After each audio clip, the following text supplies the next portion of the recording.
Hi and welcome to the channel. I'm Wayne, and in this video I'd like to talk to you about Indiana Jones and the Temple of Doom.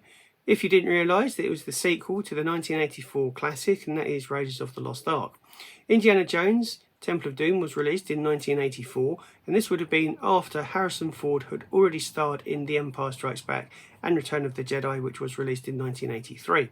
So without any further ado, here are my top 5 things that you didn't know about Indiana Jones and the Temple of Doom. Incidentally, if you're enjoying the video, then please leave a comment in the box below. Don't forget to subscribe and smash that like button. Anyway, here is the trivia points that I just promised you, and one of them I feel is still controversial even today. There are Star Wars references at some point in Indiana Jones, Raiders of the Lost Ark and Temple of Doom. With Raiders of the Lost Ark, it's R2-D2 and C-3PO that are referenced. With with Temple of Doom, however, the opening scene starts off in a nightclub. And if you pay close attention, you will notice that this nightclub is actually called Obi-Wan. So while we're talking about the beginning of the film, at the airport scene, which is also at the beginning shortly after the nightclub scene, I believe, there is a group of missionaries. Now, if you pay close attention, you will notice that one of those missionaries at this airport is actually being played by George Lucas.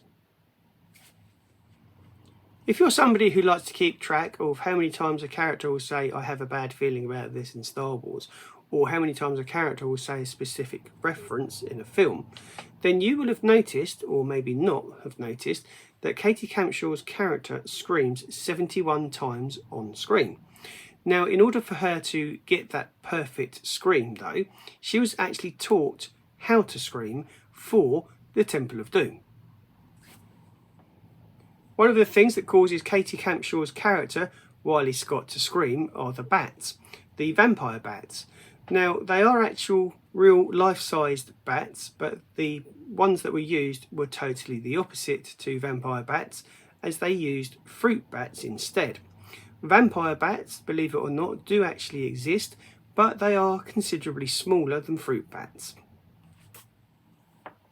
Believe it or not, when the Temple of Doom was released, it came under criticism and a little bit of controversy. The criticism was caused because people believed that it was too violent for an Indiana Jones movie, and some people even felt that it was racist. But for me, one of the biggest controversial points about Indiana Jones and the Temple of Doom is the fact that it was banned in India. And that ban remains in force even today, and it has not even been shown on any TV station in the country.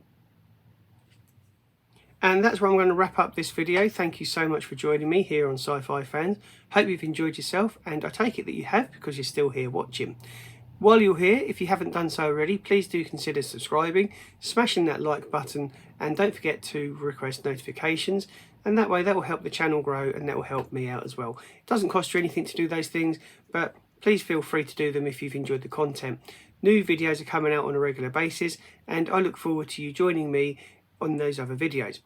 While you're here and I've got your attention, please leave a comment. Leave something in the box below and tell me what you think of my content. Good or bad, I'm always looking to improve the channel. Anyway, in the meantime, thank you very much for your continued support, and I will see you in the next video.